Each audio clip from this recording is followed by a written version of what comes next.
In January, we took a black delegation to Palestine. And the group was put together under the auspices of the Jimmy Carter Center. And the delegation was led by Bill Fletcher, Jr., a commentator and union activist and someone I had worked with back in the Boston days, and he's in D.C. right now. And on our delegation, we made sure that there were hip-hop and word artists, as well as academicians who had studied the movements of resistance and the liberation of black folks in the United States. And also in that delegation was a very bright young lady who had experienced human suffering through the events and slaughter witnessed in Rwanda. She was now in the United States, going to school and attending one of the leading universities in the country. I'm telling you about this, about the configuration of the delegates, because I want to help define how black eyes and black minds, salted with the experiences of race and racism, perceived and understood the situation coming on to Palestinian soil. Most of the delegation was younger, and a couple of us were older. A couple of us had participated in movements that engaged nations and people in their aspirations towards freedom.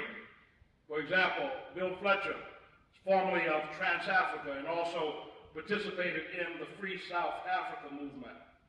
I was one engaged long-term and through the years in struggles to educate the public, not only about South Africa, but about movements in Latin America and the Caribbean and movements right at home in the United States of America. Always entities within the church that refuse to hear the call for justice. And of course, you know what that entity always is. It's the pension fund in all of these denominations that say, well, we hear the church, but you got to understand we have a fiduciary responsibility to our pensioners, and therefore we won't comply. And that was the struggle in South Africa for years and years and years. And right now, even in the United Church of Christ, that is the struggle that's emerging in the to stand up for that which is right and that which is needed in this time, in this era, and stand up as people of justice and witness and hope. Now, one of the things that happened years ago when the pension fund refused to divest, I'm also Christian Church Disciples of Christ, that's my other denomination. And folks kept saying, well, what can you do? What can you do? We don't have any power over them. And one year, the black disciples were meeting, and I wrote a resolution and put it on the floor and simply said that we were going to withhold our money from the pension fund until they decided to withdraw. It took about 16 hours for the board of the pension fund to fly in to really begin to argue about why would we do this, why would we not talk to them, and we had to remind them we've been talking to you for 3 years. If you were unable to hear after 3 years, we don't expect for you to hear now. So we did what we had to do, and as a consequence, that pension fund divested within 30 days. Now, in those days, I was also serving in the Free South Africa movement in my parish in Roxbury, Massachusetts. And we had a little storefront church there. And from that liberation church, we addressed the issues of racial and economic balkanization that gripped Boston in the 70s and 80s. Some of you remember that from the news. I found myself and the members of my church in the center of resisting illegal police tactics employed against Boston's black and brown citizens. And it was from that place, this ministry from Roxbury, Massachusetts, that I began to see and understand the similarities in the tactics that were used in Roxbury were the same tactics that were used in Mozambique and South Africa and El Salvador and Puerto Rico and Nicaragua and yes, even Palestine. We begin to realize, as the writer of Ecclesiastes says, there's nothing new under the sun. And there's nothing new under the sun, meaning that those who practice oppression, those who practice degradation, they basically use the same model over and over again.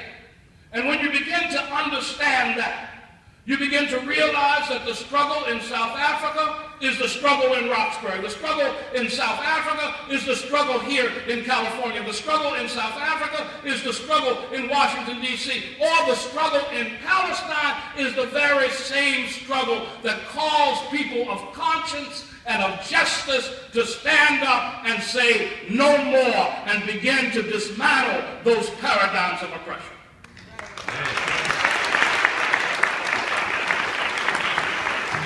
It's the same thing. It's the use of law and law enforcement and military to impose fear and brutality and to continue to exercise naked power. The use of people, even internal to your own community, to destabilize any effective organizing agenda and to inform the power structure so that the power structure can always stay one step ahead.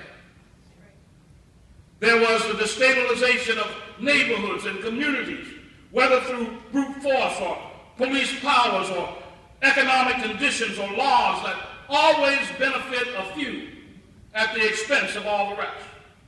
What I'm getting at is that it is similar. The paradigms of injustice and oppression are practiced over and over again.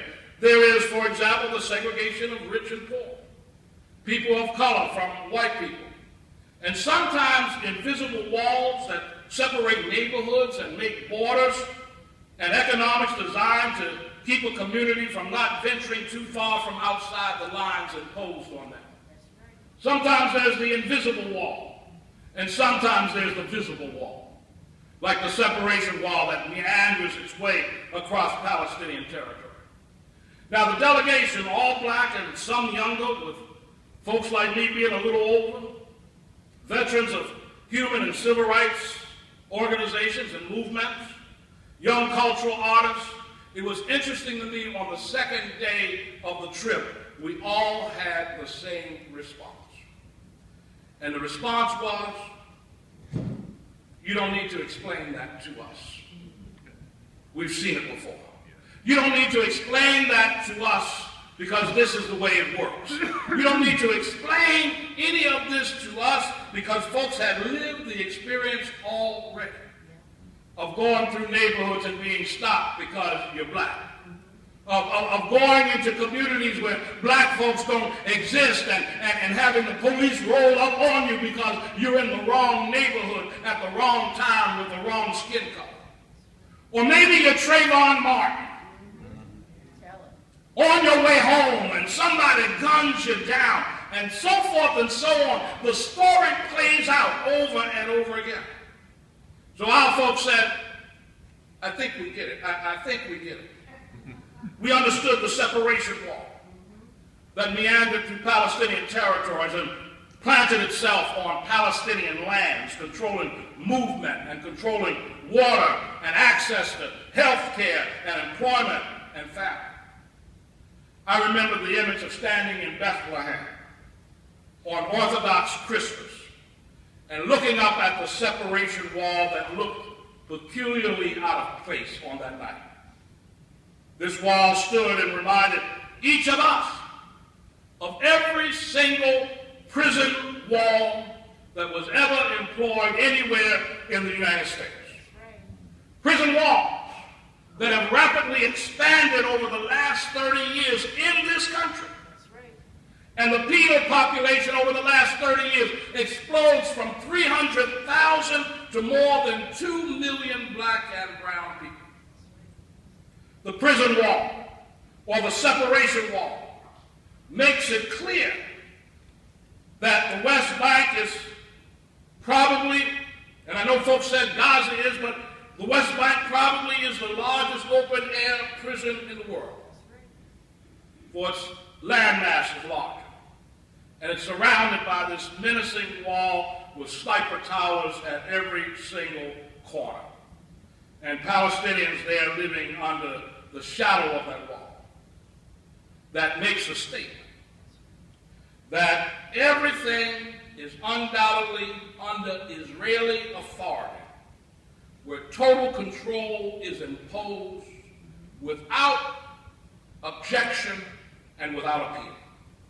Now, our delegation from the United States had already experienced in our lives the histories and current brutalities and limitations imposed by the American racial system, both overt and covert, visible and not readily visible or easily seen, that keeps black folk in their place, that thwarts potential, and clearly declares that though we may consider ourselves as one of the hyphens, African American, it is actually not your land. It is actually not your government. It is actually not your economic system, nor are its policies designed for you, but you are a controlled people. And if not controlled, then made an obsolete and non-existent people.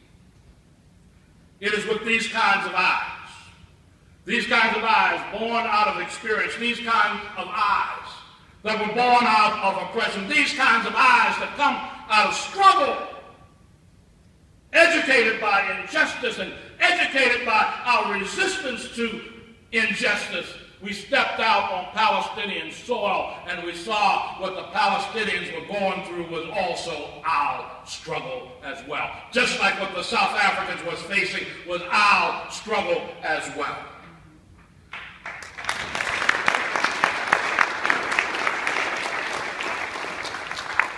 We saw sites that were historical, biblical, embroiled in conflict, sacred to the three Abrahamic faiths, and yet unholy and broken in its current historical context. Now, what was interesting to me was that I had last been in that part of the world in 1974, 40 years ago. Hadn't been back since. And 40 years ago, I walked the streets of Jerusalem and walked in Hebron and Bethlehem. And though there was tension then, my eyes could clearly see how the oppression had grown with great intensity, how the brutality had enlarged, how the occupation perfected itself intentionally without hesitation, and how the feelings of desperation among Palestinians have grown. Now, I had this experience when we were down in Hebron. And for y'all don't know me, I was born and raised in Baltimore. And Baltimore is unlike Washington, D.C. We're a little more rough and tumble in Baltimore.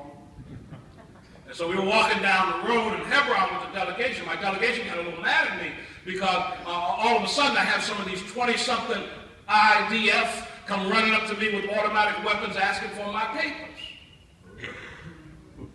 My papers. Cops had done that to me all my life. Papers.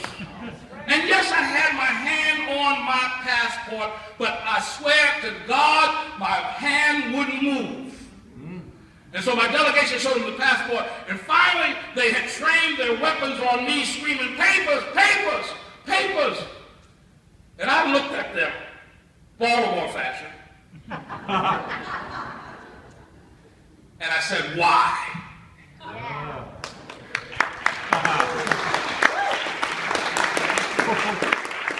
And their response, off guard that is, said, because Arabs are not allowed on this road.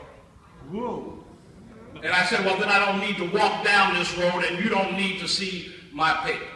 And turned and walked away. When my delegation was afraid, they said, well, you could have got us killed. I had to remind them, you can get killed in Washington, D.C. You can get killed probably walking down here in San Francisco. I can get killed anywhere in the world. And in fact, we got to remember is that as U.S. citizens, you got more power to stand up to the oppression than Palestinians do. You got the ability to resist it. Sometimes it might mean that, yes, you get in an uncomfortable situation, but your comfort is far more comfortable than what Palestinians have to face when somebody runs up to them with an automatic weapon.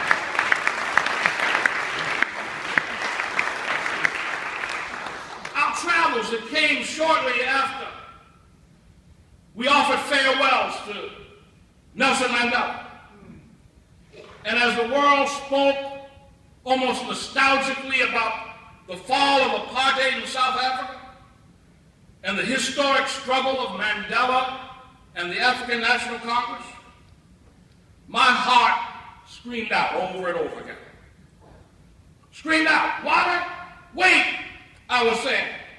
It doesn't take presidents who didn't want to go along with sanctions against South Africa to honor Nelson Mandela or the ANC. It didn't take Congress that was very timid in approaching the issue. It was only after we had organized and forced them into dealing with the issue, and still Ronald Reagan stood up and vetoed it. It wasn't because that somehow somebody had given Nelson Mandela and the ANC something. It was because the ANC had organized all over the world and created a resistance to the racist apartheid system in South Africa. Nothing was given. It was won. And therefore, in the aftermath of Mandela, with Mandela having passed on, I had to say to myself, wait, to honor Mandela, we must dismantle the racial apartheid wherever it exists. And there is no more poignant example than what is going on in Palestine. If we believe, like South Africa, there are Bantu stands.